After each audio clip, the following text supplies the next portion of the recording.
ದೇಹಾಲಯವೇ ದೇವಾಲಯವು, ಲೋಕಾನುಗ್ರಹವೇ ದೈವಾನುಗ್ರಹವು, ಪ್ರಣವ ಸ್ವರೂಪ ತೇಜೋಮಯವು,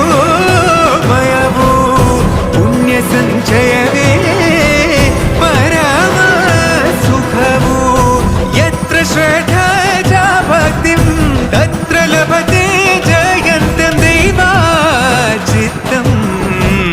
ಗೊತ್ತಿಜ್ಜಿ ಶಿವ